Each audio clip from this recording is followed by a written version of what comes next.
I know. I know. This going in with a bunch of crazed dogs.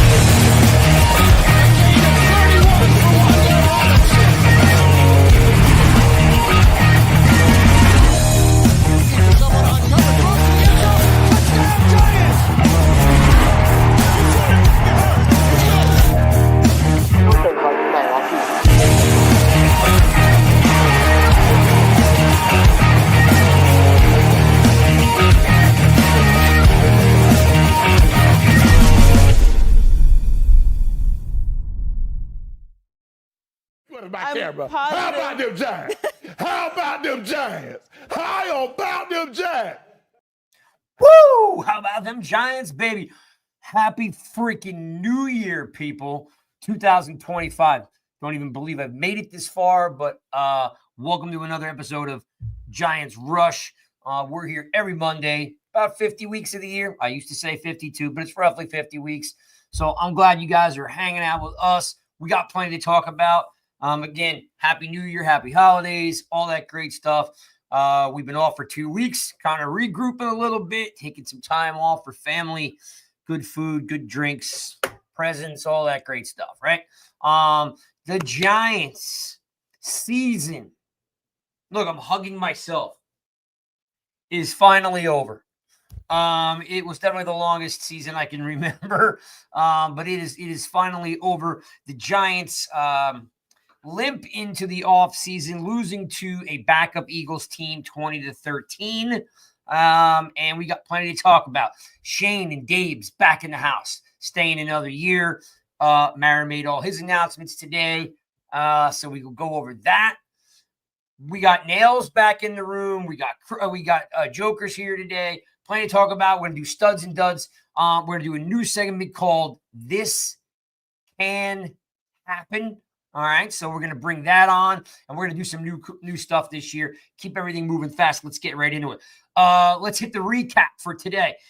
Drew Lock, 22 for 29, 138 yards, 1 touchdown, 1 interception, no sacks. Tracy, 14 for 59 yards. Really great year out of Tracy. Neighbors, 5 receptions, 64 yards, 1 touchdown. Wandale, 10 for 43. It's amazing this guy averages 4 yards a catch. And we're hoping maybe that, they bring in a wide receiver too. Neighbors breaks a record, right, for most receptions from a rookie, 109 receptions, breaking Steve Smith's record from 2009. So that's basically wrapping up what you saw. It was a boring game. Couple plays here and there. Definitely kept the ball on the ground. Windy day. And of course, they are locked in at 3 from what I understand. And we're going to go from there. Let's bring in the guys. Let's bring in Chris. He is the man. Well, the captain coming up is over here giving themselves a beer bath. Woo! It's a beer bash, Chris. What's up, buddy? Hey, what's up, Craig? What's up, everybody? Hey, Chris, the season's over. It's got to feel a little. And by the way, look at you rocking the. Ooh, yeah. Nice. I had it dusted off. It's been in the bottom of the closet. With the brand new one, it looks so good. This is like the athletic wear one. It's got the what do you call Dry it? fit. Dry fit, yeah, kind of like that. I like it. Well, it looks good on you. I appreciate it, man. Yeah, start off the year with the rush. I love it. I love it. Let's bring in Sean. He's hanging out in the back. Sean. And here we go. Boom. What up? What up, guys? Good to be back with y'all. Yeah, well, can't have a show without the Joker. Look, let's be honest. We are super glad that this season is over.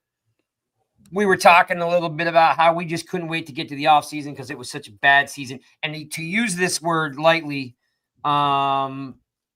drained. I think that was the word Chris said yesterday. We're all drained. Right? Yep. We're just drained. Yep. We're just drained, right? So I see you guys are filling up the rooms. I see Tuto already. Bang. Thank you, Tuto. Appreciate You are definitely an OG. I see a bunch of you guys piling in the room now. What's up, Mark? What's happening? Good to see you guys. What's up, Cold? Let's get into some football, guys. What's up, JT? Guys, I'm going to start off with again. I know it's hard to do it, but we always start every pod with studs and duds. Let's bring it. Studs to duds. That's right. I love that. Studs and duds. Chris, not a lot of great moments in the game, but if you got to give a game ball out to first time live. Oh, okay. So how do we hang on? Got to put Zach, throw that on the screen there, Zach. First time live. There it is. How do I pronounce Amphria? I got to be messing that up. I'm going to need that phonetically. Well, welcome to the show. Yeah. We so appreciate you hanging out with us. We're going to have Chris pronounce that at some point tonight. Yeah. We're going to figure out how to pronounce that sometime. Thanks, Sean. Yeah. Oh, look at this. Patrick John put that one up there too. Yeah. Me, Jim. And we got a new guy, Jim Orkin, who comes to the Giant games. He has no idea how to get into the chat, but he's watching right now. So Jim, thanks for showing up. Jim Orkin. Yeah, whatever. Patrick John's new. We got a whole bunch of new folks hanging out with us today. Awesome. Hey, little clap for our new folks. Woo! Cherries pops. Let's roll. All right, gentlemen. Let's start off with the studs and duds. We know that we really can't give out a ton of game balls, but we're gonna do it anyway. Chris, who's your game ball? Who's your stud? I like to give it to Malik Neighbors. He came into the game a little banged up, and he showed why he's the #1 draft pick. You couldn't have picked a better person, right? Because he's the only one doing anything when it really, comes down to that 60 minutes of football. The guy does show up, whether you like him, hate him, whether hey, look, we've had debates on this show whether he's good as OBJ or not. Doesn't even matter. Guy showing up, he's balling out. Game ball for him. Okay, then Chris, who's your dud of the day? Well, considering the lineup yesterday and who was playing, once again, the quarterback, the offense, I don't know. What do you give it to? Drew Lock? Drew Lock is a dud. He was a dud yesterday after being a stud the week before. So I guess you give it to. I'm going to go with Drew Lock. He was kind of a dud yesterday. Actually, no, I'm going to change that. I'm going to change that. I'm going to go with, and maybe it was intentional, Boogie Basham with the offsides. That was the dud, which probably worked out better in the Giants' favor anyway. Yeah, thank God it wasn't a draft pick. Yeah, thank God we didn't Yep. thank God we didn't have a playoff, spot resting on that. Should have given him the stud. Yes, for that. Guy finally gets elevated to play some ball, and what's he do? Looks bad on national TV.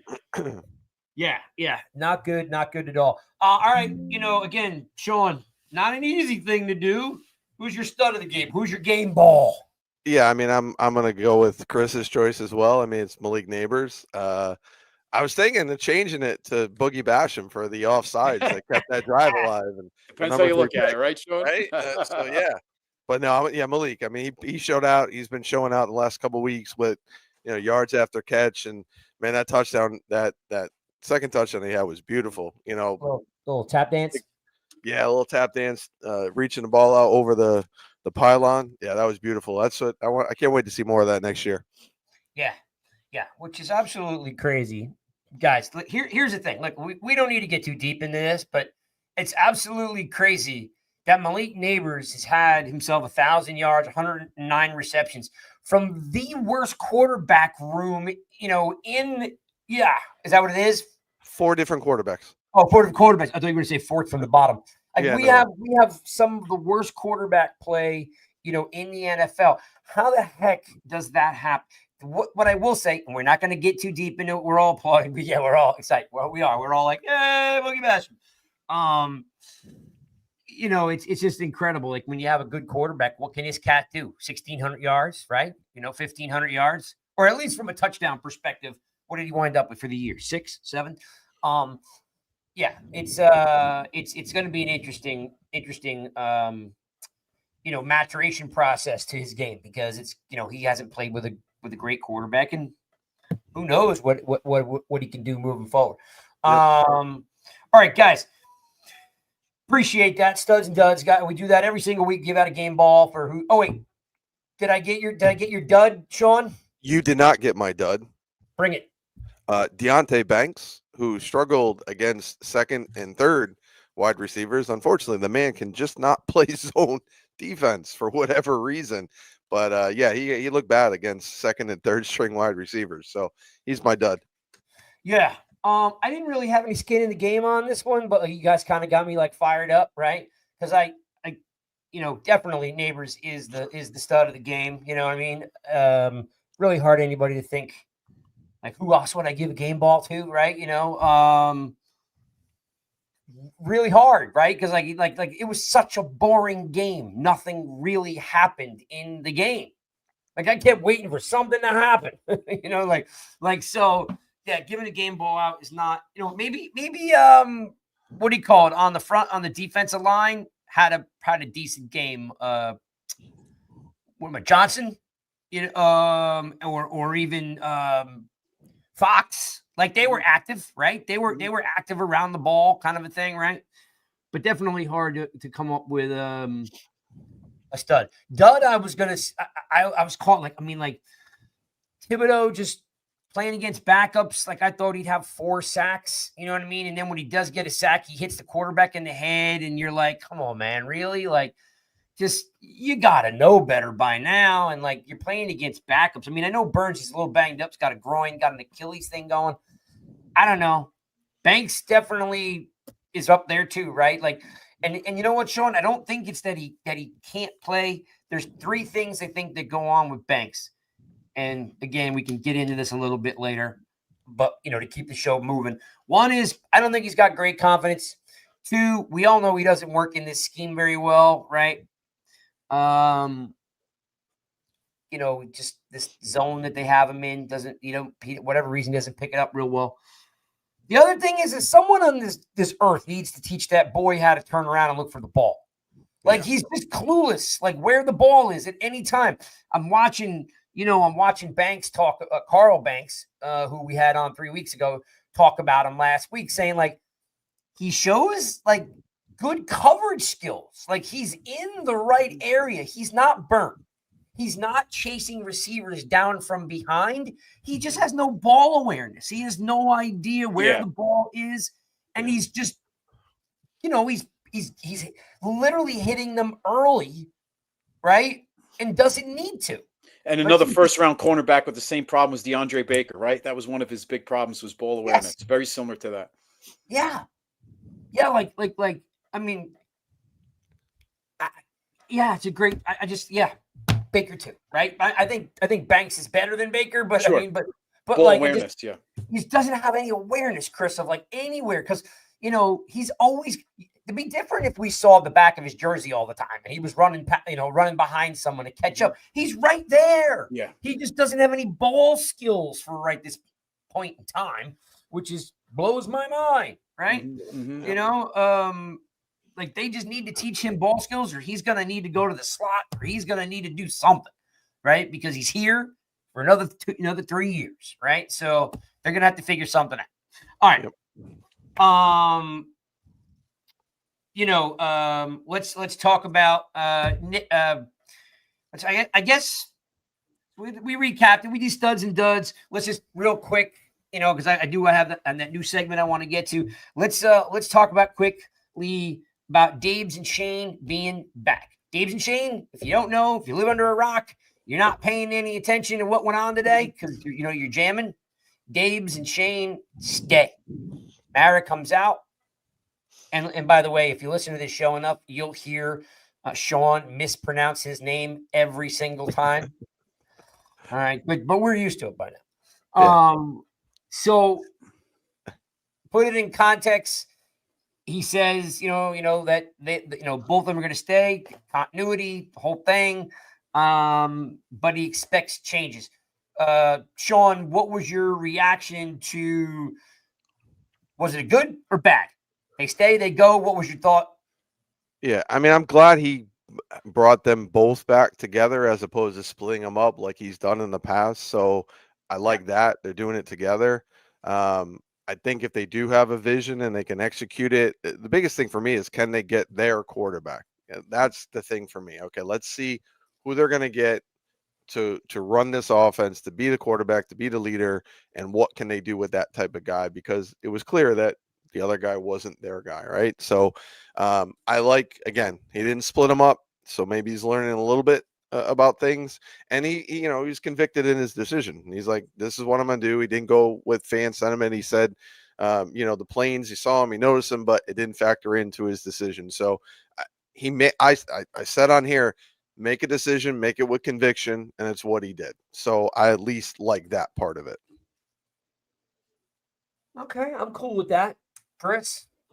I'm 50-50 split. I like the continuity part. Let's go back at it again. Maybe get back to where they were in 2022. It's uninspiring. I'm not inspired by them staying, but I'm willing to just roll with it next year. Obviously, no choice, but let's see what happens. But it's uninspiring. I mean, things are going to change, and there will be probably staff members that'll take the fall moving forward, which kind of was indicated today a little bit.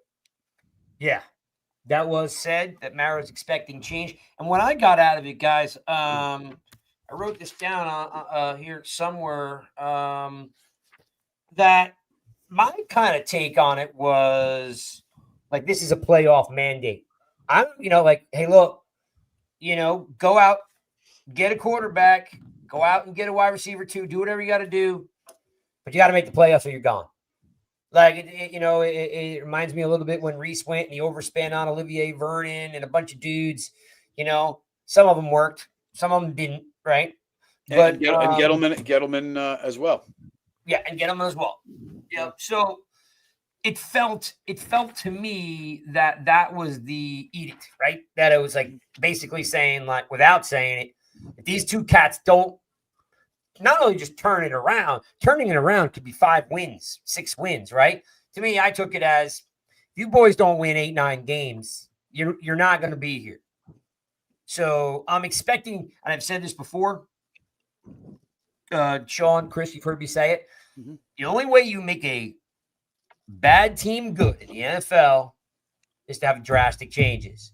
Like, what I would deem is going for it, right? Mm-hmm. Look across the league. What bad team in the NFL has just drafted a quarterback and then went from worst to first? They don't. Like, there's too many holes, right? It's too hard to win in this league. So the only way to do it is making drastic changes, right? So I'm gonna say, Chris, you're uninspired by it, but you're glad you kept them together. Sean, you're saying you're glad at least they're together. It might not have been your first choice, but you're going to run it back with those guys.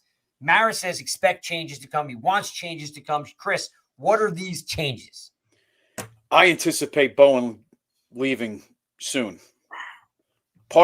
He might be hanging on a little bit longer because if Vrabel gets a job, I would think Vrabel wants him to bring him aboard. So he may not be let go maybe until Vrabel gets his job. But I anticipate Bowen gone. Kafka probably wants to move on. He has 1 year left on his contract, but he's interviewing, Sean and I were saying earlier, with Chicago.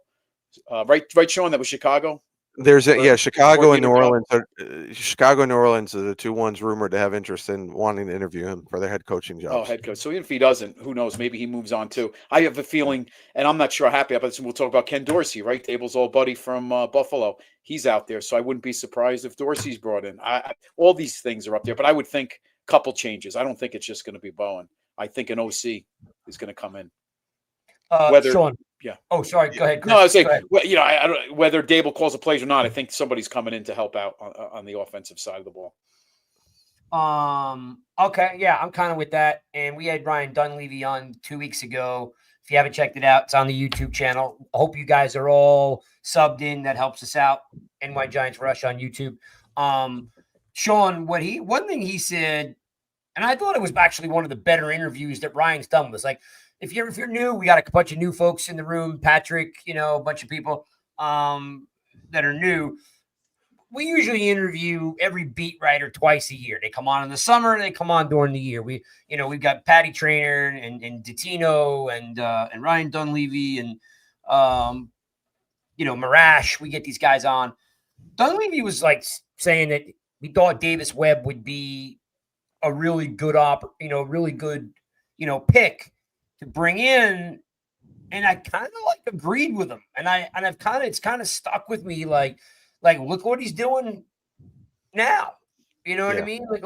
I think, he may have a little knack of being the younger guy, knowing how the game is played now. He was a Northwestern guy. So we know, Northwestern is not an easy school to get into. So, the kid's pretty smart. What's your thought there, Sean, on Webb over Dorsey? Listen, either one of those I'd be happy with. Dorsey did, familiar with Dayball, did a good job. I mean, Josh Allen talked highly of Ken Dorsey as well. Clearly, he was a scapegoat in Cleveland because he's not even calling plays. So it's not like, but I like Davis Webb because, I had said that too before. I'm glad Dan Levy said it as well, because one of the things that people commented on was how the impact that Davis Webb had on Daniel Jones when he was here.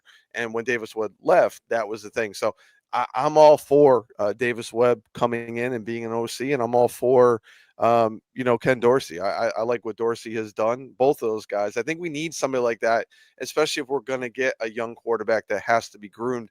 You need, a couple of those younger guys to work there. So yeah, I'll take either one of those guys. Yeah. I'd really like to see, even if, like I said, Dorsey comes in to call plays, and maybe Webb comes in to be assistant OC, or, they give these guys all different titles, but I'd like to see, I'd like to see them both. And here's the thing. I'm going to say this probably 9 times today. Webb hasn't called any play. Dorsey wasn't calling plays called in Cleveland. And no, Davis Webb was a quarterback coach, but that's the natural progression, right? Quarterback coach to either passing coordinator or offensive coordinator. And the question is, does this coaching staff have the time for him to learn on the fly when their necks are on the line, right? There's going to be a little bit of a trial, and there's going to be a learning curve for Davis Webb being a new OC. Does Daboll have the time to let some failures happen while he learns on the job? And that's yeah, it depends if he gives up the play calling, right? I know Mars said he mentioned it, but Mars said he wasn't going to force him to do that. So it's going to be interesting to see because I've said all year, I'll keep saying that. I don't think him calling plays was the issue. I think it was the personnel. I think it was the quarterback. But I think maybe a guy like Dorsey makes a lot of sense if he's going to give up play calling, because he was very successful in Buffalo. He was scapegoated there because the McDermott wanted to run the ball more. But Dorsey had the top offense going at one point in the league, and they still let him go. Sean, when he was the head coach, obviously the head coach in 22, and wasn't calling plays, it seemed like his game management skills was a lot better than it is now. You almost feel like Daboll's head is in the playbook so much that maybe he loses a little bit of the game management aspect of running the team, and maybe that kind of showed itself actually this year a little bit, because he was a little sporadic. Even Ryan DeLevy alluded to it. Like, he's a little sporadic with his calls. There was a little bit less consistency than there was a couple years ago. And I know, Sean, that you're on the guys are open because Kurt Warner said it, and everybody said it. Not necessarily. There are some guys, but the offense is boring.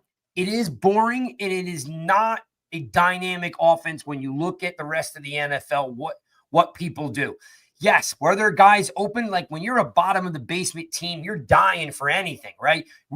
And there were guys open. We're not talking about that. Like, there's some guys open to get you down the field and move the change. But to win games, week in and week out, we're seeing teams be so dynamic with what they do. There is no dynamic plays being called. Nah, I shouldn't say none. Let me take that back. Yeah. There. We can always call out 5 plays over the season, right? But it is as Dunleavy alluded to it, I think he was right. It's a boring offense. It doesn't offer a whole lot. Like, it's just not what you see in Buffalo. It's not what you see in Kansas City. It's not what you see in Cincinnati. It's not what you see in Baltimore. It's just not. You know what I mean? Like what was his answer yesterday? I don't know if you heard him say it. I think it was Tiki. Tiki asked Daboll, why doesn't he throw to the tight end? His answer was, I'd rather throw the ball to Malik. That's not an answer, man. That's not an answer. Like, that's just It's a bad answer. I mean, it's just freaking terrible. I mean, why Like, just get rid of the tight end? You might as well put another lineman in there. Don't even have a tight end. Yeah, like Another exactly. So it just comes down to like it really could if Dorsey came in to call plays, Randy's your OC, and Davis Webb comes in to be your passing coordinator, or because he's not going to do a lateral move, right? But I'm going to say it. I'm going to keep saying it. And I don't care who likes it. Like they need to make like if you need 5 wins. Or excuse me, if you need like 5 moves to be competitive, the Giants need to make 10 moves, right? Because they're so flatlined in everything they do. And we're gonna come back to the quarterback thing in a second. But like I said that I tweeted it out today. Look at like what Sean, you're always reminding me of today's game. Well, today's game right now, Pittsburgh, the Vikings, what were the other 2 examples that I use?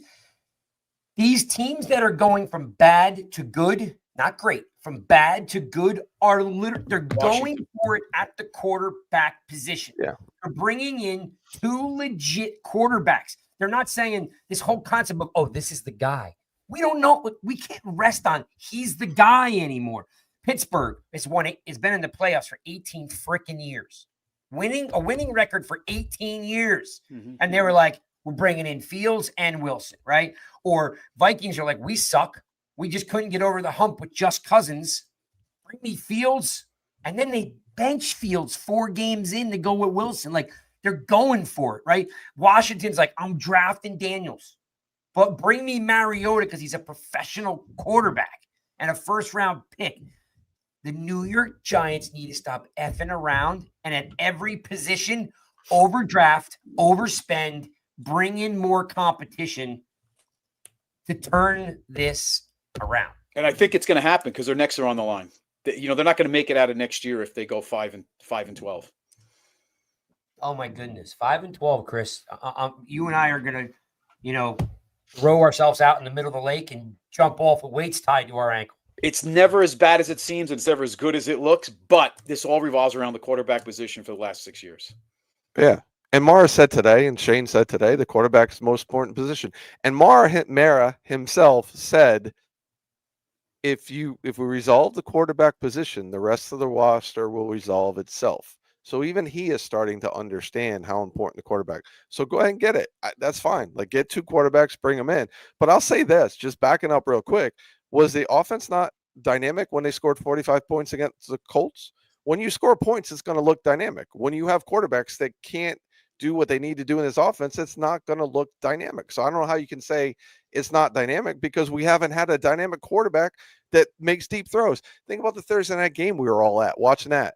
If Daniel Jones hits Malik Neighbors on the deep pass, if he hits Darius Slayton instead of throwing the interception on a free play, is that not a dynamic offense? So I don't know how we can't say it's not dynamic under him.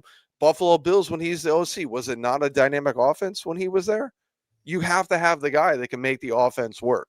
So that's the one point I'm going to back up and be like, I get it. The offense was not good, but we didn't have the most important position to make the plays that we needed to play to make this look like a dynamic offense. And I think the best example of that we got was putting up 45 points against the Colts. That was fun to watch. That was dynamic to watch. You get that guy, that can happen on a regular basis. 100%. No, I'm not bullish off of one game. I'm bullish off of what a quarterback can do in this offense. Well, as Chris said, like their necks are on the line. Like you literally are going to be able to know if they don't. Everything has to be to the 10th degree.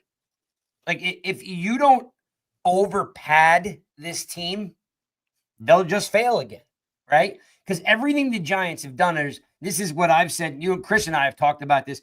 It was in the offseason one week, Sean, and we were talking, and Chris is like, I'm so sick of a round peg in a square hole, right? We were talking about like making a guard a center, or always the last 6 years, all they do is overcompensate. Like, is like, well, this guy can do this. Like, no, and no. Like, Stop telling me this guy's so good at so many things. Yeah. Okay? Like, draft a guard to play guard. Draft a center to play center.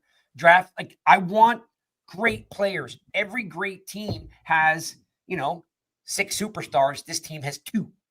Yeah. Right? I think We don't that's have their plan. He said today I got to add more talent. They're going to have the cap's going to go up again. It went up by 30 million last year. I think it's going to go up by that much again this year. They're going to have somewhere around 80 to 90 million because they have, I think, 65 right 62. now. Yeah, I think you're Yeah, right. so they're Yeah. going to have somewhere between 80 and 9 million. You can bring in some really good talent. You can build off of what this draft class did. Mhm. You can fill those holes rather quickly, but you got to get the right players. And I think they will, because he said, I'm not going to throw up Hail Marys. He's not going to do those things. They have a plan and they're going to stick to it. I think that's where he went wrong after 22. They got away from their plan because they went to the playoffs in that first year and they were trying to build off of that, which is understandable, right? Like, yes, it was a mistake, but it makes sense why they did that. You go to the playoffs, you're supposed to then try to make the team better and go further than what you did the year before. So it makes sense that he did it. But I think there's talent out there to get, which I know we're going to talk about in a couple minutes, but they got to bring in talent. They got to bring in good guys and they got to feed off of that. That's so, and that's kind of what I was leading to do, is like, I'm fine with them staying if they're going to go for it. Like, again, do we need Dorsey and Davis Webb? Probably not. Should they do it? Yes.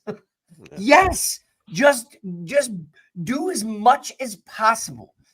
I don't, my doubt in Dabs and Shane is they never do enough.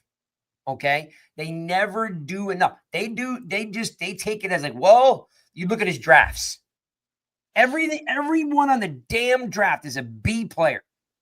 Not one time. And this is what that's, so we got a new segment called This Can Happen, because we're Sean's going to kick it off.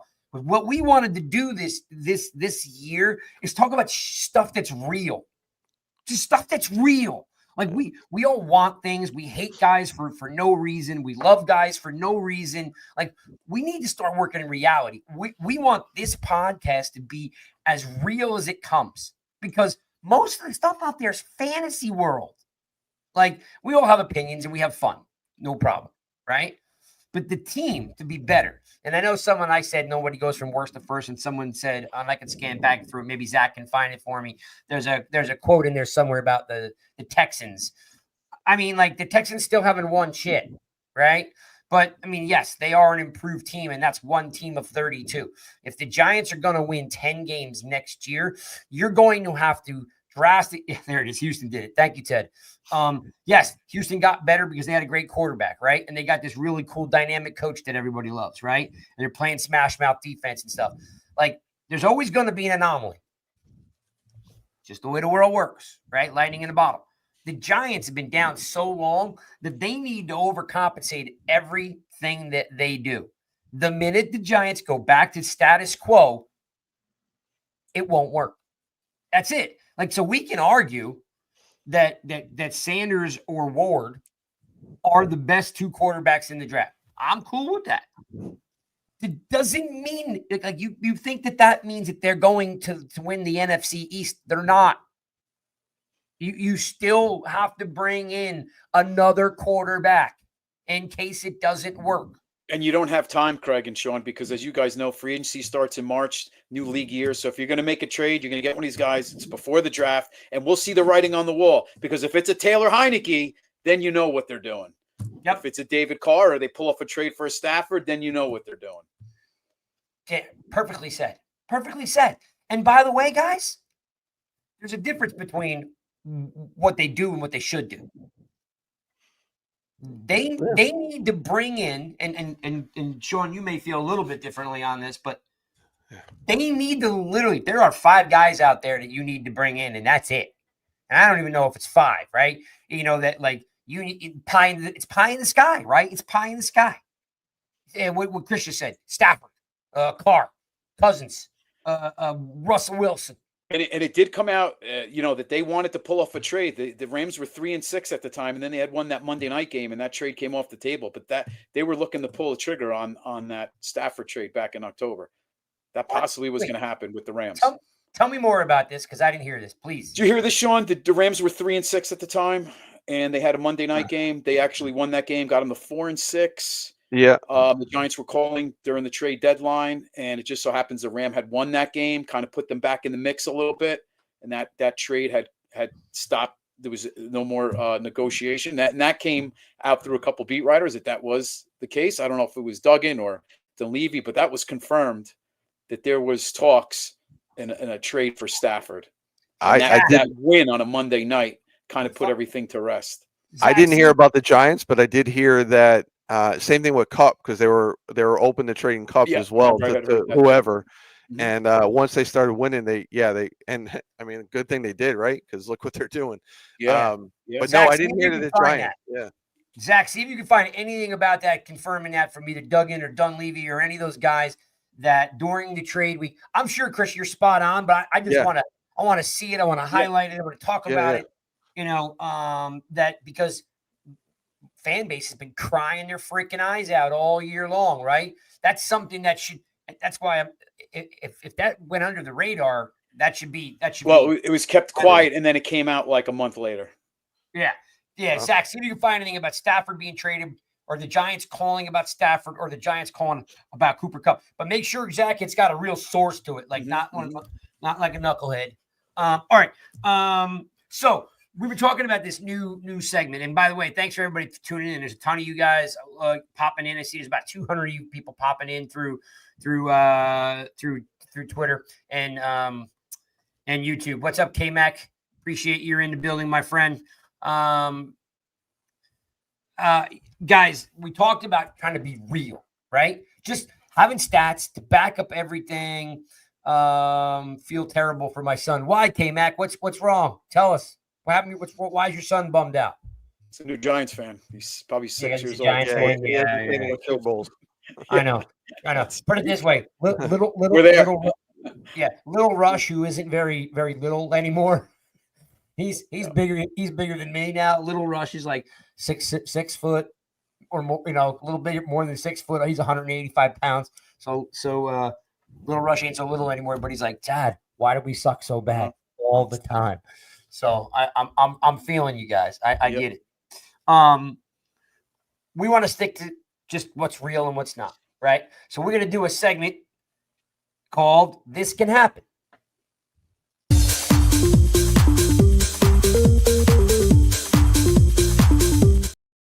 All right. So this can happen. Sean, tell me something. Sean, give me something. Yep. And back it up with some real data for our fans, and then we'll clip this for tomorrow. Tell me, Chris. Tell me, Sean. Tell me about this. This can happen. What is it? All right, so I'm going to go Trey Smith. This can happen. Giants need a right guard. He plays right guard.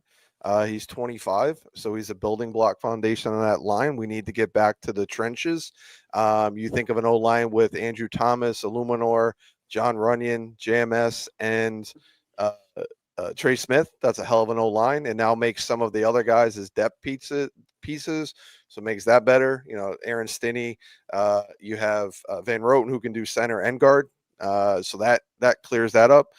He's going to get paid, but he should get paid, and he's a guy that's worth paying. So he's going to probably be anywhere from that 18 to 20 million a year. But again, he's 25 years old. He's one of the best guards. He's the top guard in the league. So that's a guy you want to spend on. And again, what I just talked about, the Giants are going to have the cap room, right? So they're at 65 million right now. If they go up to about 80, 90 million, you still got 70 million left over to work with if you're giving 20 million a year to a guard. And I'm perfectly fine giving 20 million to a guard, because I think Andrew Thomas is getting 21 million right now. And I forget the other guard's name who's getting around that now too. So that's the guy. Yeah, that, and there was one other person I think that was getting paid high. But you want to be strong up the middle, because that's where quarterbacks are going to struggle. Like, if you can't be strong up the middle, we saw it with Tom Brady in both Super Bowls, right? Like, the pressure up the middle is what got to him, not from the outside.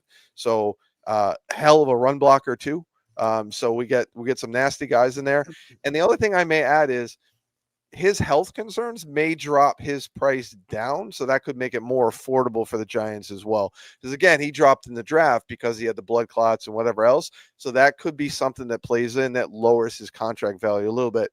But again, he's the guy you want to spend on. I love it. So, And last year, guards went very pricey in free agency too. So yeah, it's definitely Yeah. a big ticket item. when is free agency open? Second week of March, like the 12th, 13th, right around there. So like that should already that should be something on their big board. And like again, so you just mentioned one of the best guards in the game, paying him $20 million to let's say $22 million. We'd make him a top 3 paid, maybe top paid, right? Paid guard, which again, someone's got to be that guy, but you need him. You do. And the other thing, he's coming from the Kansas City Chiefs, which have won back-to-back Super Bowls, have a shot to win their 3rd Super Bowl. So he's got that winning pedigree. He understands what it takes. He would be considered a vet in regard to come in with that leadership. That's the kind of guys you want to give money to and bring in. They're coming from winning organizations, championship organizations. That's who you want. And if you're going to allocate resources to one specific set, you want to have a majority of your money going to O-line. I don't care what anybody says. It is so important in this league. So yeah, if you got Runyon at 11 and him at 20, so what? You got a great O-line and you're going to not have to worry about it, especially whoever you're going to get at quarterback. Like, it's enough. Let's have a really good O-line. And again, he's arguably he's considered the top guard in free agency and probably top 3 guards in the league as of right now, and he's only going to get better. So yeah, and Sean, to your point, I'd rather get a free agency guard than drafting one. I'm tired of rolling the dice on these offensive linemen out of college. Give me a proven vet like this guy, like Trey Smith is right. I agree. And listen, the Chiefs may not want to pay him because they have some other guys that they need to pay, some other linemen maybe they're looking at, so they may let him go. Again, is it definitely going to happen? I don't know. But it's something that absolutely could happen and makes sense for the Giants. So yeah, absolutely. Give me Trey Smith. Yep. And that's why we're calling it. This can happen. So this is not something that's made up. This isn't like my wish list. It can happen because when you win a bunch of Super Bowls, these guys leave their Super Bowl teams to just cash out and get paid. I'm not saying that their play declines or they're washed up. I'm just saying like guys do say, hey, I just played on a rookie contract. Or I just played on, and I won a Super Bowl. Now I'm going to go make generational money for my family. That's Trey Smith. And by the way, I'll take this can happen a step further. To my point is you don't just say you're going to try to get him. You just go get him. You're telling me right now, and I'll ask you, Sean, if they paid Trey Smith $25 million, but they brought him here, would you care? No, if he makes the team better, I don't care. I mean, you got to spend money on players. Like I'm over fans who say, don't pay this, don't pay that. Fans complain about what we paid Burns. Like, you have to pay players. Like, it's just what it is. You have to pay talent. And if it's at a position that is important and makes sense and the trenches make sense, the one thing about football that will never, ever, ever change is you have to be able to protect the quarterback and get after the quarterback. That is never going to change. So no, I would not complain if you're going to spend money on the top guard in the line in the top guard in the NFL, and it makes our team better. It allows our offense to operate. It allows our running backs to have room to run. It allows our quarterback to have time to throw the ball and make plays where it needs to be played. Absolutely not. Like, start paying players. Like, pay players. Yeah. And it doesn't mean he makes 25, 22 million his first year. The way you structure is you have those dummy years on the back end. You backload it. You're getting a little bit of break. You convert it to a signing bonus early on. And those first couple of years, you don't take such a big hit. So it's not so black and white. And as you guys know, the way it's structured. We see Philly do it all the time, the way they structure it. Philly does it all the time, and nobody complains about it. And our fans, we love you, but they always complain about what players get paid. Like, players are going to have to get paid. I'm sorry. And that's why I'm saying I'm tired of it. I'm just tired of it all. Like, that's why, like, again, this can happen if they want to go for it. The New York Giants will never be good again unless they go for it. Like, like over the course of the last 2 Super Bowls, like, they brought in guys to go for it, right? They brought in Derek Ward. They brought in Antrell Roll. They brought in Plaxico Burress. You know what I mean? They brought in, players Chris Canty. They brought in players that were already the best at what they do, right? Yeah. We don't do any of that right now. Like, Yep. realistically, we don't bring in anyone that's the best at anything. Like, we lucked out. Don't get me wrong. Illuminor way outkicked his coverage. I knew he Yeah. was good, but he turned out to be a lot better than I thought he was. Yeah. And I don't want them doing one of these things. No, just go do it 5, 6, 7 times more. You know what I mean? Like, I don't want to hear about how much they got paid. No, Just- no, and we have people think there's not a core out there. Or we're a young team. There is a core of players. You have Burns, you have Neighbors, you have Thomas, you have Dexter. Like, you have a core of players that you can build around now and put people out there. Like, it is clear that, and the players themselves are saying it. Like, there is a core here. I think the players realize that they need a quarterback. Like, you heard a lot of the interviews over the last couple of days from players. If you read between the lines, that's basically what they're saying is, we need a quarterback. There's core here. There's talent here. There's coaching here. We need a quarterback, basically. They're saying it without saying it. And by the way, Neighbors, Wandale Robinson, Slayton, all stood up for Dable. All 3 of the wide receivers stood up for Dable. All 3. And Slayton's a DJ guy and said they deserve to get their quarterback. So that should tell you all you need to know right there, too. Right? Like, how many times did Slayton say DJ this, DJ that, and now he's saying Daves and Shane deserve to get their guy, right? Come on. Hey, Zach, throw the K-Mac thing on there because I just don't understand why people keep talking about this. Like, it's let me see if I can find it. It's 8:16. K-Mac, look, I got it. Here's the thing. Xavier McKinney averages $17 million a year. Yes, this year it was $7 million backloaded, right?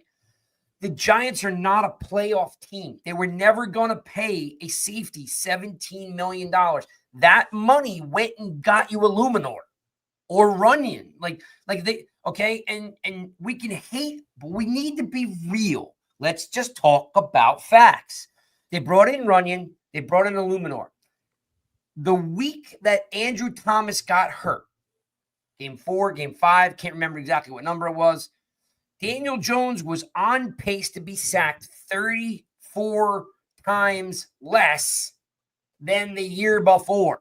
The line was much better. That McKinney money went and signed you Runyon, and Barkley's money went and signed you Luminor, right? Like, they were never going to pay Xavier McKinney. And and here's the biggest thing that none of you guys look into. Look up what the tag was. I already did it. The tag was $15 million because of Jamal Adams, right? And what was the other safety? Jamal Adams was the Jets, right? And who's the safety at Seattle? Crap. There are two safeties in the NFL getting paid $20 million. They blew the cap up, right? So the tag for McKinney was $15 million. He wanted $17 million. You mean back when Adams played? Not back then when Adams played? Cam Chancellor got it back then? No, too far back. Yes. Okay. There were 2 safeties in the league making $20 million. There were 2 safeties making 17 and 18. There were 3 safeties making 15. The average tag was $15 million. The Giants were never going to tag McKinney making $15 million. Right? And you know what I'm saying? And the team that pays a McKinney $17 million a year averaging is a playoff team. A team that's going to go for it. So I don't know why we keep talking about that stuff. It was never going to happen. Just like Barkley was never going to rush for more than 1,000 yards here. And guess what? Tracy has a great year as a 5th round pick behind a patchwork line. So Barkley wasn't going to be much better. Well, thank you, Sean. Awesome. Trey Smith. Live it, sleep it, ask for it, demand it, text, tweet the Giants, do whatever you want. That should happen. That was my challenge to Sean. Give it. You start the segment off. This can happen. And guess what? He came through. Trey Smith should be a New York Giant. They should never let him out of the building. The only other place Trey Smith should play is the Kansas City Chiefs. Yep. There should be no other place for him to go. All right. We're coming up on 8:24. We're also going to do a segment in 2 minutes called the 2-minute drill, where I'm just going to fire off a bunch of questions to Chris and Sean, and then the rules for the 2-minute drill is like I have got 2 minutes to get through a bunch of questions that I have, so they're going to have to be super brief with their answers so I can keep going. And it's 8. Let me see. Where's my cell phone? It's 8:22. So in a couple minutes, we're going to do the 2-minute drill. Zach, make sure you're paying attention in the background that we're out at 8:30. It's a 1-hour show, right? We got to get better at that. And let's at 8:27, Zach, cue me up so we are on time for 2-minute drill. Hey, can Okay. I throw a draft idea out there real quick? Of course, that's what we're here for. So just because I saw some things in the chat room earlier, which by the way, chat conversations going on really good here tonight. So love what's going on in the chat. So if one of the two quarterbacks are gone at 1 and 2, and we're there at 3, there's 2 guys I'm looking at, and most people are going to say Mason Graham because him next to Dex, with Graham at the 3-4 DN with Dex, nasty, no doubt about it. But here's my other take. Here's the guy I'm going for. I'm going for Abdul Carter, and here's why. Here's what I'm going to do. He's going to play inside linebacker on 1st and 2nd down. He immediately upgrades our pass defense to be able to guard against a tight end. Him next to a Karake, really good. Sorry, McFadden, but it is what it is. On 3rd down or passing downs, you move him over to edge, outside linebacker in the 3-4. You move Tibbs down to D end. You now have Tibbs, Dexter, Burns, and Abdul Carter getting after the quarterback. How much does that improve our secondary? How much does that improve our pass game? It then improves our ability to get turnovers because quarterbacks are going to get so much pressure. So Abdul Carter is the guy that I'm looking at 3 if they don't take a quarter, if the other 2 quarterbacks are gone. It's fair.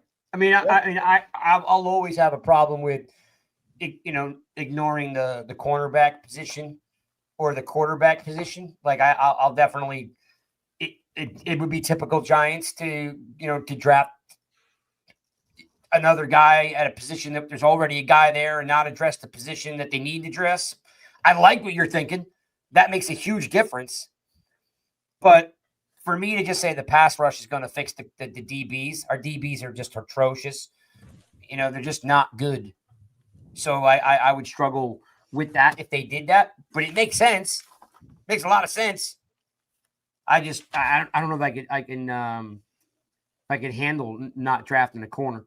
You mean at not 1? to draft the corner, you just don't draft the corner at 3. You draft the corner later, or you sign. There's plenty of free agent cornerbacks out there. Tre'Davious Ward already says he doesn't want to be in California anymore, so there's an option there. DJ Reed's an option there, so you got options. And now the other thing I'll say is, again, I know we disagree on the cornerbacks this year, but they're 6th in the league in passing defense.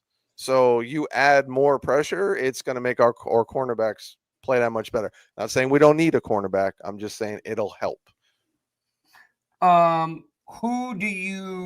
Chris, who do you see if Bowen gets fired, which, and for a lot of people out there, this coming, or I should say this past Friday and Saturday, when I was discussing Chris Bowen with fans, they're like, oh, another coordinator, the 3rd coordinator in so-and-so years and blah, blah, blah, blah, blah.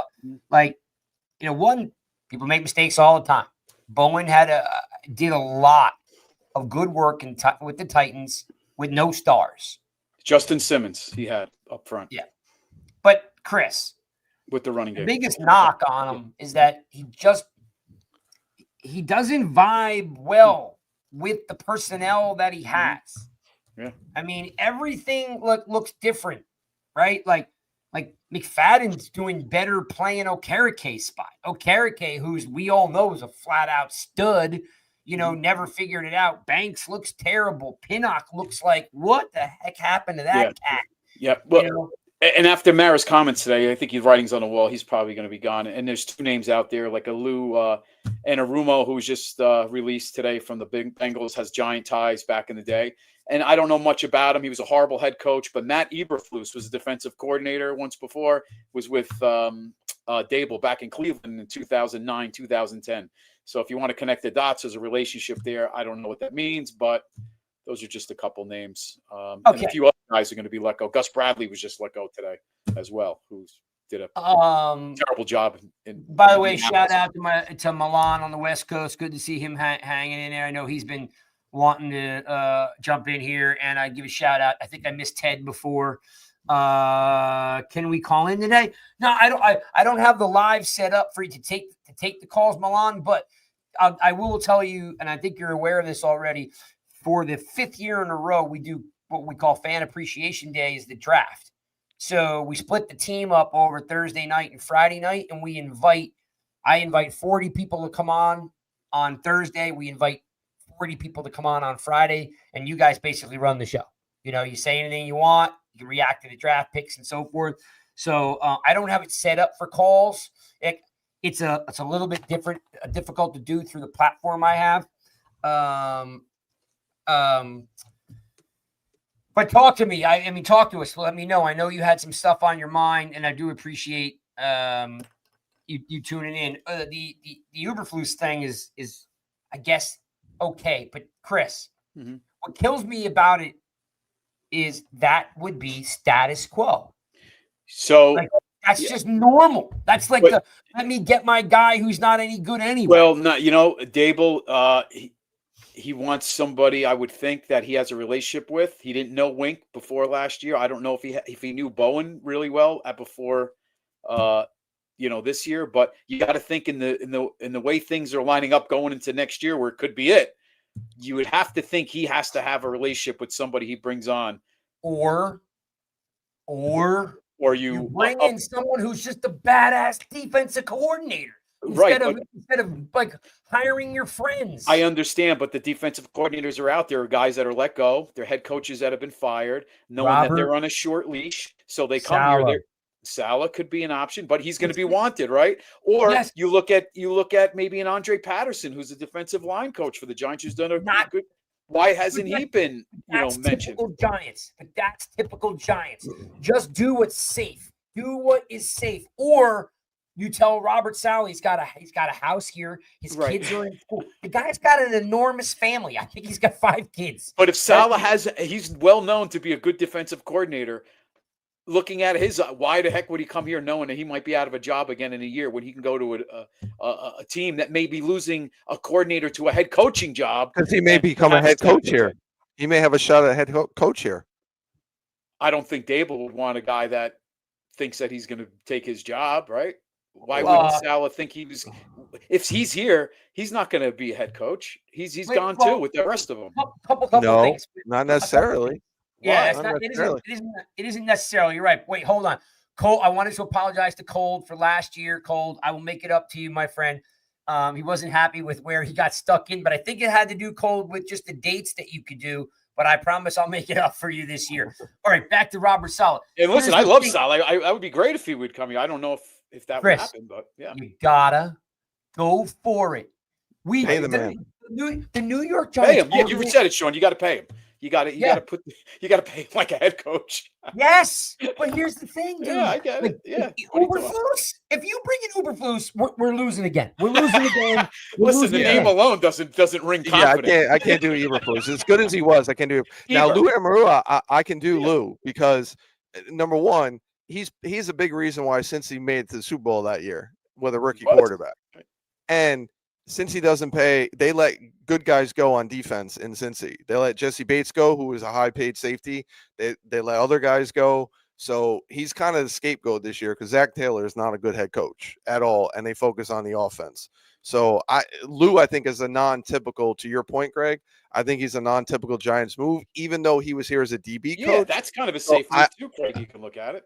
I'd like it because who just said safe? Me, I don't think he was. I'm not saying he's safe, but to your point, Craig, but you were saying he was here once before. Come on, man! I had him, Chris, and then you went safe. We had him. What are you doing? It's not a safe move, Craig. I agree with you. It's not a safe move, but in Craig's eyes, he won't see it. He should be seeing it that way because he's been here before. Because Craig thinks anybody that's worked here before, it's a safe move. He was the DB coach here. It's not a safe move. It's not a safe move hiring Lou. total Not at all. bullshit. You hear me? It's total bullshit. That's what it is. Yeah. Why? Why is hiring Lou total They're bullshit? not. They're not winners, and they're not good enough. What are you talking They're about? Lou not- Anarumo went to the Super Bowl. What are you He talking was a hot about? name. He was a hot name as a head He was coach. getting Yeah, head yeah. coach hires. He was. He's not good enough.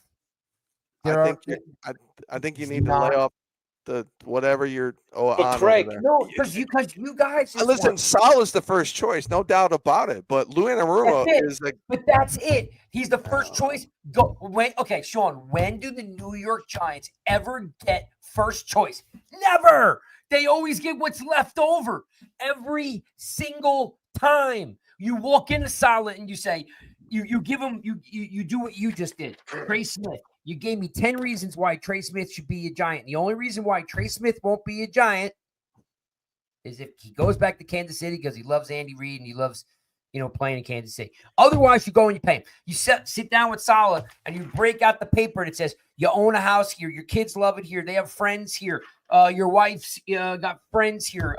Whatever. Dude, whatever you want, come in here and turn around the New York Giant defense. It's like Coughlin, man. Like Coughlin had all these like hard rules and this and that.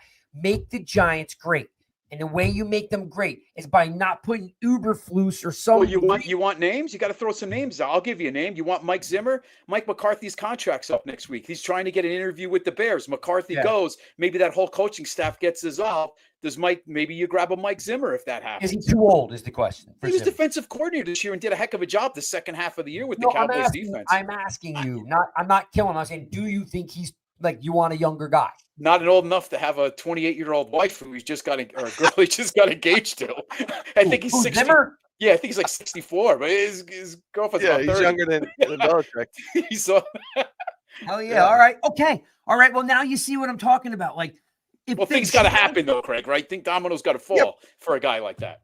Wait, you think Zimmer over Lou? Like, I mean, it's about the same hire. If you like the Zimmer hire, you got to like the Lou hire. Don't. But then you can't like the Zimmer hire. It's the same. It's the same thing. I don't like it or dislike it. I just asked Chris if he thought he was too old. Oh, okay. No. Okay. I'll let it go. I'll let it go because I'm pretty sure you said you like the move. All good. All good. If McCarthy goes. If McCarthy goes, you get Andre Patterson on the phone, who worked for Zimmer in Minnesota as defensive line coach, and you try to get him here because McCarthy, could be interviewing other jobs. He's trying to get with Chicago if they'll let him interview. If not, they'll wait to the 14th, and the 14th he becomes a free agent. Yeah, and I don't want an inside guy. Like I know that Jerome Henderson's name's been thrown out there. He's thrown out there last year, but what has he done to show that he can be the defensive coordinator? Like our secondaries, right? They're not. There's nothing he's done that showed other than he's well respected as a coach. Okay, that's great, but he hasn't shown anything he can be a defensive coordinator. Give me an established defensive coordinator. That's what we need. We don't need more guys that are first year trying to be a D coordinator. Give me an established guy. Yeah, agreed, Sean. The problem is when you have this coaching staff going into next year, knowing that they could be lame duck, a coach that's worth his weight may not want to take this opportunity because he may be out of a job in a year. So that's the other side. Unless it's a guy who thinks he can take over as the head coach and get interviewed as the head coach, proves his worth as a DC, and then says the other guys go, and they're like, all right, well, I showed you what I can do. Let me run this team now. Or Salah's got that ego. He's got that ego that would be what I think I would think that way. Or like you said, or maybe he gets elevated to assistant head coach, which shoes him in for any job he wants in the NFL the next year, right? Yeah. Like sometimes you get when you go back to a DC, sometimes you feel like, hey, you know what? I got more to prove here. I got to stick around. But they elevate him to assistant head coach, and then for a fact he's a shoo-in to get another head coaching job. Like he's on that track, right? He's on that track to go back and get it. I'm just saying, I don't really want to do any more average moves anymore because it proves that's the thing. That's why we're doing this can happen because these things can happen if the Giants just take their head out of their ass and just do it. Like, just do it. What's the old thing? What do we talk about all the time? Free agent comes in. and we all go crazy when they walk out of the room with no contract. Guy came in, Russell Wilson came in, and they let Russell Wilson walk out over some bullshit about competing for a starting job. Like, there should be no freaking compromise with this team. Right now, all they should be doing is looking at their, whatever they call it, their big board, their war room, and being like, okay, we're going for it. The minute they sign one of their friends, it's over. Over. Well, you know what's going to happen. At least one of them is going to get. Ken Dorsey wanted to interview. They wanted to interview Ken Dorsey 2 years ago. McDermott shot it down. So Dable wanted him. So get ready for Dorsey. That's fine. And that's not a normal move. That's not a safe move to bring in Ken Dorsey, in my opinion. It's a smart move. You need another guy who understands what you're doing here. Agreed. And yeah. I agree with that. So I don't think that's a safe move. I think that's a risky move, bringing in Ken Dorsey, and I like it. Yeah, you bring in another OC with a different philosophy of doing things, even though it's Dable's playbook. You kind of, I agree with Sean. You want somebody that has the same philosophy on the way they want to run the offense together. And maybe that allows Dable to be more of a game manager in terms of watching over the team and the actual game. Yeah. And Dorsey's a proven play caller in this league, without a doubt. So, yeah, and Sal is a proven DC, playing with some really good players in San Francisco. You know what I mean?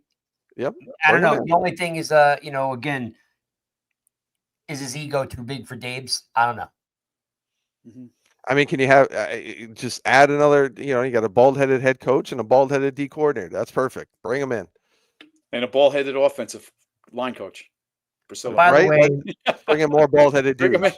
By the way, K-Mac says that Zimmer married a 42-year-old. Oh, not whatever you guys said. I stand corrected, K-Mac. She looked about 30. That was she did. Yeah, she definitely did. Good. Must have been those filters. Must have been the filter. By the way, the chat tonight is really having some fun with the whole draft thing and talking about others on the thing. So whatever you started there, Greg. Are you taking crap for your pick? No, I'm not taking crap. I'm talking about when you talked about the fan appreciation night. They're rolling with talking about some people, which is hilarious, by the way. Yeah, look, like sometimes guys can't fit this. Like I offer everybody the slots. I say, hey, look, these are the slots I have. If you can't fit them, I try to get them in. In fact, I don't even think I got a commitment from Cole to like the night before or the week before, because these guys are busy. So. But I probably owe Cole a better slot for this year. Definitely not done on intentions, but he's killing the host that he had from last year, which is funny. See, this is why everybody, you got to tune into the show. You can be in the chats, be in the comments, and have a lot of fun, because our comment section is hilarious at times. Cole, don't say that, dude. You got to come on, dude. Don't even play me like that. Cole. I'm done with it. Play me like that. Cold. Yeah. Cole better not be cold. You're like the star, dude. Don't be playing me like that, man. Come on. I always do, Chris and I do Thursday. Sean does day 2. So just call King Rush Robert Kraft. Oh, come on, man. Cold, you're coming on me in day 1. I don't want to. I'm not taking no. Come on, let's go. All right, 2 minutes. We're way over time for the 2-minute drill, boys. Let's go. You'll be briefing your answers. All right. Normally, I would have done this 8 minutes ago, but we were having some good conversation. All right, 2 minutes. You guys get basically 15 seconds per answer. Make them short. Come on, Cold. Man, Greg wouldn't want me to say anything right now, right? I don't know. It doesn't matter to me. I do the best I can. Like, you know what I mean? You guys. Kill me all you want. I can only do the best I can. One guy. Okay. Chris, Sanders or Ward? Ward. Joker, Sanders or Ward? Sanders. Sean, Dart or Howard? Dart. Chris, Dart or Howard? Dart. Sean, trade back for picks and QB in the second round? Yes or no? No. Chris, potentially trade back for picks, QB in the second round. Do we know how far back? Let's say we go 15 to 20. Ooh, no. I'll keep the 3. Okay. Chris, trade for JJ, yes or no? Do we know what it's to trade? We got to know what we're giving Just up. yes or I got no? the- Would we all right. trade for JJ, yes or no? No. Sean, trade for JJ, yes or no? No. You got to sign one of these cats, Sean. You're going to sign one of them. Cousins, Mariota, or Carr? Carr. Chris, you're going to sign Cousins, Mariota, or Carr? I'm going to go Cousins. Sean, how many games does a bridge quarterback start? For the Giants? No, Or for just in Tampa general? Bay. No, I mean in general, like you. How many? 6 games. I mean, how many does a bridge quarterback start? Well, normally a bridge quarterback starts this many. For the Giants, they'll start 6. All right, Chris, how many games does a bridge quarterback start? The Giants will be 1-6, so 7. Wait, 7 games. Wait. The Giants I'm will be joking. one. I'm Wait, saying so the bridge Giants- quarterback would start 7 games, and then the rookie would come and in. they'll be one. And you're saying that they'll lose. I'm joking. Five. Yeah, I'm just throwing it out there. But I'll say, I was saying 1-6, but it would be the record. But I'll say 7 games. 7 games, bridge quarterback, and then the Giants would be out of it, and then the rookie All right. would come. Zach, how am I doing on time? Keep an eye on time. I should probably have like 30 seconds left. Chris, defensive tackle, draft or free agency?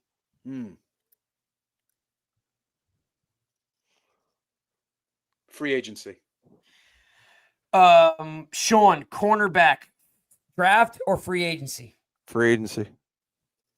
Chris, wide receiver 2, draft or free agency?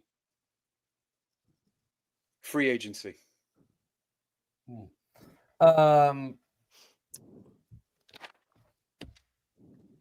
Last one would draft a defensive tackle. I know. Yeah, you got to draft Chris. a tackle. Too many good ones in the draft. Yeah. Chris, who's the biggest name the Giants don't bring back in 2025? Player. Oh shit. I don't know that guy. I think Slayton will be gone. I'll say Slayton, biggest name. Sean, same thing. Biggest name not coming back in 2025. Whether he's cut or whatever. Yeah, Slayton. Wow. Okay. That, my friends, is a wrap. Nice job. We'll be back here next Monday, 7:30. The draft show is, I think, starting in 2 weeks. Or I'm waiting for hear those guys if they're starting this week or next week. But Spartan, Mike, and the Truth will be doing the draft show, and you guys can hang out with them. And of course, we're going to try to get a couple guys on, some beat writers. Ojulari. Yeah, Ojulari. I mean, might get a discount with him because he's coming off an injury. You might bring him back. Yeah. So, a boycott fan appreciation night. Come on, Cold. That's right. We're going to have fan appreciation night with or without you. We're just hoping that you will come back on and hang out with us. By the way, again, we're going to wrap the show up. Again, draft night. We're here. We start super early. We start at like 6 o'clock and we go all the way through first round. And then we go from 6 to 10 each night, Thursday night and Friday night. We'll invite like 40 of you guys. I have a big master grid to give you guys each 10 minutes, 10 to 15 minutes. You go Gettleman style with the Sharpies, don't you? Yeah. Gettleman style. We're going Gettleman. Yep. Cross them all. By the way, so Zach, remember, if you guys are familiar with Twitter, there's that ML football account, that kind of breaks stuff, or, I always thought it was Mike Lombardi's burner account. That's why it was called ML football. but the Zach threw it in the track that the New York Giants fans are pushing for the team to trade for Matt Stafford at the NFL trade deadline. Doesn't actually say the Giants are called, but we'll look into that a little bit I'll further. find it. Yeah, I'm sure we can find it to find out, because that would be, and I didn't even put Stafford on this list, because if Stafford didn't come at the trade deadline, I didn't think he was a candidate to come in the offseason. Like, not like Carr, Cousins, Mariota. And by the way, Mariota looked good this weekend. Oh, there you go. He looks good in the white with his gray beard there. Yeah, he does actually. Sweet. All right, so as I wrap this guys up, thanks for hanging out with us. Happy New Year. Dabs and Shane are back. We're gonna have hopefully we're gonna have a good year. Things are gonna turn around. We want to have some dynamic things happen without a doubt. Ward and Sanders are not off the table, but as Sean doesn't believe me, I don't like the fact that Sanders and Hunter aren't going to the draft. It's a wonderful experience for these guys. So I'm kind of disappointed that they're not going to be there. There's the puppet master himself, Dion, controlling that as usual. The poor kid can't change his socks without his dad telling him what to do. But Alar is out there. I know there's some talk that Alar, depending on what happens with the rest of these college games, that that Alar could come out. A lot of people think he should go back to school. And then, of course, you have Howard, who, might be some kind of, might be a second or third round pick alert. And then a Howard alert, and then Jackson Dart. And I don't know how good, guys. I don't know how good you guys, we've talked about it. I don't know how good of a pro Jackson Dart will be. He's come a long way. I've seen the maturation process. I've been watching him since he left USC. I think he's got a little bit of, believe it or not, I think he's got a little Carson Palmer in him. He's chippy, like kind of Baker is. He's got really crappy footwork. He stands around in the pocket a lot. That's that Lane Kiffin offense. I don't know how much, he reads and progression wise, but I do like Dart. He had a great bowl game. And that's it. Anything you guys want to end with? You got anything for me, Chris? What's on your mind? What I should be looking out for? Better days ahead. We're in the off season. We're time to be optimistic. Yeah. There's hope. There's hope. We're moving. The season's over. There's hope. Let's turn the page. 100%, man. 100%. Penn State, Notre Dame's coming up. It'll be interesting to see. But yeah, man, look, everybody's crying and complaining. The season's over. I don't know. Let's turn the page. Let's have some fun with it, right, Sean? Let's just try to be positive about stuff. Let's try to be more factual. Let's try to bring facts. We appreciate all you guys. Anything you want to end the show on there, Joker Boy? You got anything for me? No, I think I said a lot tonight, so we're good to go. We just got to get Cold back on the fan appreciation bandwagon. We got to make it up to him. We got to, we got to make it up to him. Why don't you DoorDash him an Uber Eats a dinner that night, Craig? Send it to Cold? Send him an Uber Eats. Live on air. Let him pick his draft. If somebody bangs on Cold's door, he might shoot him. No, leave it at the door. That's what we do. Leave it at the door. Then you watch at the window. As soon as they drive away, you grab the food. Cold's angry. I really do. It's funny because I was thinking, I'm like, I don't know. I'm pretty sure Cold couldn't do the first night because I think I asked him. I think he was jamming, working or something. He had something going on. He couldn't do it. I try to give everybody, free reign on the schedule and slot them in where we can. So, but the draft night's always a lot of fun. And then there's some chatter on the Rush side that if Eli makes the Hall of Fame, that, we trek out to Ohio. Me and Chris are going to rent a RV. We're going to drive out there and we'll meet Sean out there. So if any of you guys are thinking about going to see that game, if Eli's going in, maybe we can throw a Rush party out there somewhere. We'll have to look for some connections. Wonder if they have a Giants bar out there somewhere in Cleveland. There's always someone around. Yeah. Anyway, thanks for hanging out with us. Bang, you guys are the best. Welcome back to the show, and we'll see you guys next week.